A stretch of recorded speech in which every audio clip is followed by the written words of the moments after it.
Alright. तो आज हम स्टार्ट करेंगे चैप्टर 3 में हम सीखने वाले हैं operator and basic logic. Yes, ये this is the important things you should know about the programming language, क्योंकि मोस्ट ऑफ द केसेस में हम कंडीशनर्स में ऑपरेटर्स का यूज करते हैं और रिक्वायरमेंट के अकॉर्डिंग हम प्रोग्राम में जो लॉजिक लगाते हैं वो कैसे लगाना है, हम उसके बारे में आज सीखेंगे यहाँ पर। तो सबसे पहले हम ये जान लेते हैं कि ऑपरेटर होते कितने टाइप के हैं। टाइप्स ऑफ ऑपरेटर वैसे तो कई सारे होते हैं, बट मैं आपको मेन ऑपरेटर के बारे में बताऊंगा जो वाइडली यूज़ होते हैं प्रोग्रामिंग लैंग्वेज में। पहला है arithmetic arithmetic operator. Arithmetic operator में आपके प्लस, माइनस, हाँ, डिवाइडेड बाई एंड मल्टीप्लाई, ये सब आता है जो बेसिकली न्यूमेरिकल पे चलता है। ये चलते हैं आपके न्यूमेरिकल टाइप में। हमने टाइप पढ़ा था कल, जिसमें इंट है। इंट जो होते हैं न्यूमेरिकल टाइप में आते हैं। ओके, तो ये इसमें चलते हैं। अब आते हैं सेकंड जो हमारा टाइप है यहाँ पर, इसको मैं यहाँ और आगे लेकर जाता हूँ। यहाँ पे जो है रिलेशनल ऑपरेटर। रिलेशनल ऑपरेटर में हम जो यूज करते हैं वो equal to, not equal to and greater than and less than जो हम यूज करते हैं। इनका यूज कैसे होता है वो भी मैं आपको बताऊंगा। फिलहाल अभी आप किस तरीके से वो दिखता है ये समझते हैं। Like equal to, double equal to, ये मैच करने कंडीशन में यूज होता है। नॉट इक्वल टू, जब हम ये कहते हैं कि इसके बराबर नहीं हो, like not, this symbol is represent not and this is equal to. इसको इस तरीके से समझते हैं बेसिक, जैसे कि हम इक्वल इक्वल को क्या बोलते हैं इंग्लिश में, किसी के इक्वल करना, यानी इक्वल को उसके बराबर होना चाहिए, उसके इक्वल होना चाहिए। ग्रामेटिकली अगर हम इसको सिंटेक्स को पढ़े तो उसी में इसका आंसर है। ठीक है, ये सिंबल एक्सक्लेटिव मार्क्स नॉट रिप्रेजेंट करता है और ये इक्वल मतलब उसके बराबर नहीं होना, है ना।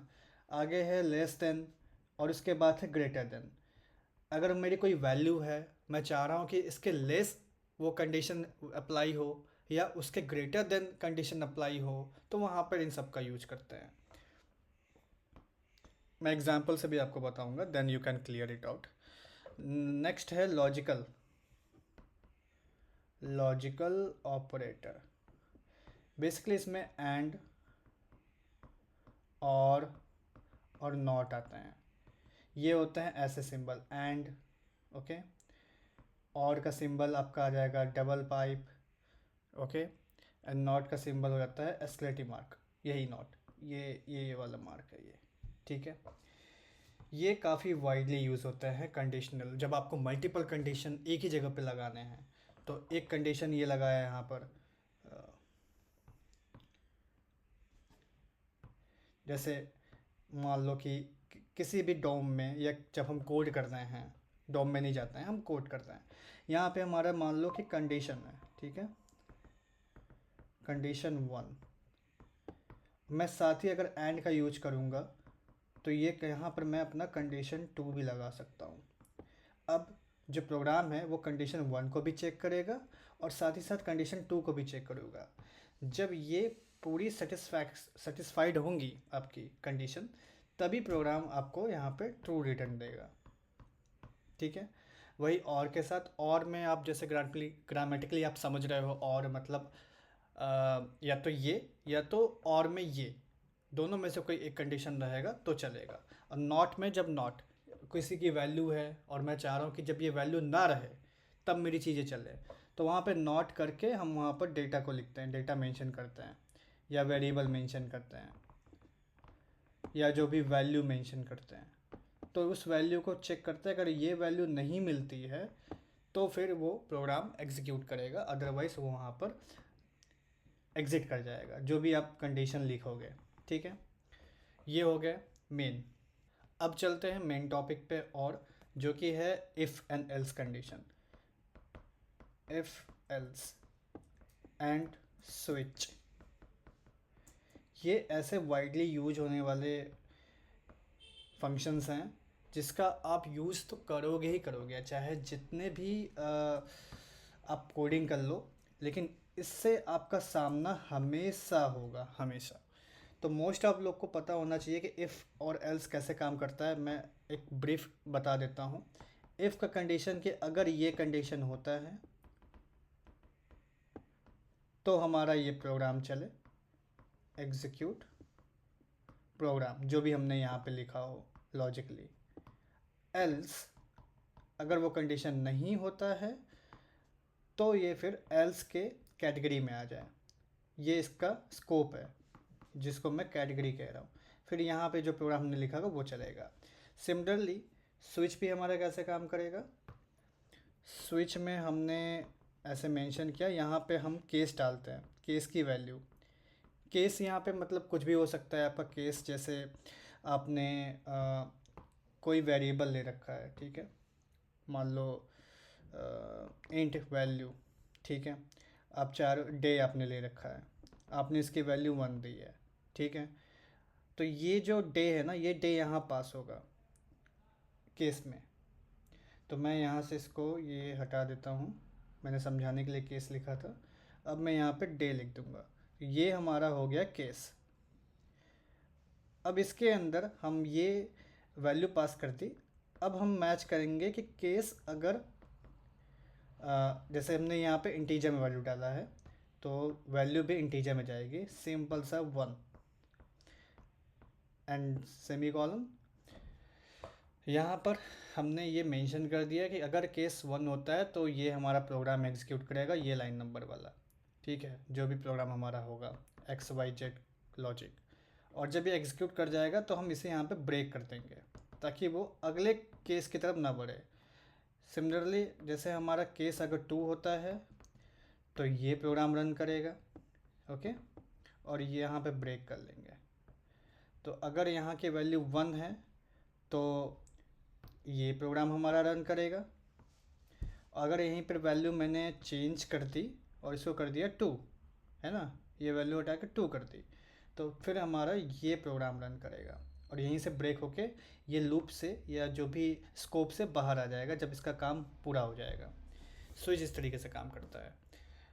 Most of the developer switch का यूज करते हैं। इफ़ एल्स अगर ज़्यादा यूज करेंगे तो ये एक डिजास्टर नेक्स्टेड लूप बनता जाएगा, जैसे कई सारे इफ़ देन एल्स, देन यहीं पर अगर मैंने एल्स इफ़ कर दिया तो मैं एक और कंडीशन लिख सकता हूँ, ठीक है, यहाँ पे कंडीशन लिखा, फिर उसके बाद फिर एक एल्स करके लास्ट में फिर एक एल्स एल्फ और लगा सकता हूँ, फिर यहाँ पे मेरा कंडीशन 4 होगा।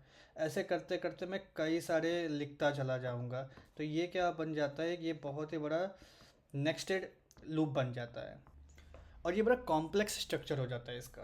तो इसी कॉम्प्लेक्स स्ट्रक्चर को ब्रेक करने के लिए हमारे पास स्विच का इंट्रोडक्शन हुआ। चलो थोड़ा सा प्रैक्टिकल भी कर लेते हैं। ये सारे कोड हैं वेरिएबल्स के लिए जो हमने चैप्टर 2 में पढ़ा था।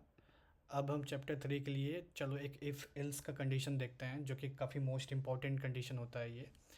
यहाँ पर इफ़ एल्स कंडीशन को मैं पहले एक प्रोग्रामिंग लैंग्वेज से एक प्रोग्रामिंग से समझते हैं इसे, जो कि हमारा प्रोग्रामिंग होगा फाइंड टू सम और इवन, सॉरी, एक प्रोग्रामिंग से इसे समझते हैं जो कि होगा find even and odd, right, find even and odd number, okay. अब जैसे मैंने यहाँ पे एक वेरिएबल लिया मार्क्स 15 और इसे मैं इफ़ कंडीशन में डाला मार्क्स इज़ डिवाइडेड बाय 2, तो ये मार्क्स यहाँ पे बताएगा इवन। यहाँ मैं इसको लिख देता हूँ, this will be going to even, okay, else this will going to odd, okay। Save किया, यहाँ पे हम .NET रन कमांड चलाएंगे, ठीक है। यहाँ पे एरर आया कुछ, can not implicitly convert the type into Boolean. I think यहाँ पे हमें इक्वल टू 0 करना होगा, ठीक है। अब हम इसे चलाते हैं। see 15 is odd number, you can see the result is odd, right, which is working fine, absolutely working fine. अगर मैं यहाँ पर दे दूँ 8, अब इसको सेव किया, रन किया, now you can see the value is coming even, 8 is a even number. Okay, this is the power of if and else condition. ऐसे हम कई सारे कंडीशंस लगा सकते हैं यहाँ पे। अगर हम यहाँ पे और लिख के दूसरा भी कंडीशन लिख सकते हैं, मार्क्स का कोई भी कंडीशन यहाँ पे डाल के और भी उसमें मैच करे जो हमने ऑपरेटर पढ़ा है, राइट। एंड लगा देंगे तो ये भी कंडीशन सेटिस्फाई होनी चाहिए, साथ में ये भी कंडीशन जो भी आप यहाँ पे कंडीशन लगाओगे वो भी सेटिस्फाई होनी चाहिए, ठीक है। फॉर एग्ज़ाम्पल मान लो कि ये 4 से भी डिवाइड होना चाहिए, है ना, लाइक दैट। तो ये भी कंडीशन सेटिस्फाई होना चाहिए, ये भी कंडीशन सेटिस्फाई होनी चाहिए। और में ये होगा कि या तो ये कंडीशन सेटिस्फाई करे या तो ये कंडीशन सेटिस्फाई करे, उसके बेस पे ये इफ़ में जाएगा, अदरवाइज एल्स में जाएगा। ऐसे ही हमारा स्विच है, स्विच को भी समझ लेते हैं फटाफट, ठीक है। स्विच सिंपल सा हम स्विच यहाँ पे लिखा हमने, और मान लो हमने यही वेरिएबल यूज किया, ठीक है। यहाँ पे हमने डाल दिया मार्क्स। अब इसे हम ब्रैकेट ओपन किए, अब हमने केस बनाया है। यहाँ पे केस हमारा 8 सी, यहाँ पे हम वैल्यू इसको चेंज कर देते हैं 1 और इसे कर देते हैं कमेंट। अगर 1 वैल्यू होती है, राइट, तो हमारा ये प्रोग्राम चलना चाहिए। फॉर एग्जांपल मैं प्रिंट करा रहा हूँ, अब मैंने प्रिंट कराया case 1 is running, okay. Similarly अगर मैं इसको केस 2 के लिए यूज करूँ तो ये केस 2 के लिए चलेगा, केस 2 इज़ रनिंग। सेव करते हैं, रन करते हैं इसे, ये फील्ड हुआ। Control can not fall out off switch with final case label case 2। जो एरर था हमारा वो ये था कि हमने वहाँ पर ब्रेक नहीं लगाया था। Break is the most important statement.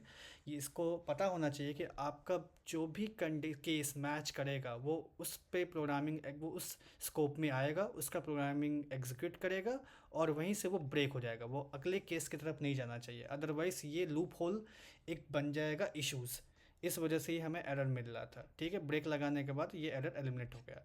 Value हमारी मार्क्स 1 थी, जो कि आप देख सकते हो केस 1 इज़ रनिंग, ये हमारा स्कोप चल रहा है, ये हमारा केस चल रहा है। अब जैसे ही हम यहाँ पे 2 कर देंगे, सेव करेंगे, now you can see the case 2 is running, अब हमारा ये केस चल रहा है। तो ऐसे करके जितने भी मल्टीपल कंडीशंस होते हैं हम ऐसे स्विच बनाते जाते हैं उसका, ठीक है, ऐसे बनाते जाते हैं पूरा प्रोग्रामिंग में। और ये काफ़ी रिफाइन भी होता है, आप अंडरस्टूड कर ले रहे हो कि ओके जो भी वैल्यू आएगी वो उस स्कोप में जाएगी। तो ये काफ़ी रिफाइंड वे तरीका होता है इफ़ एल्स से बचने के लिए।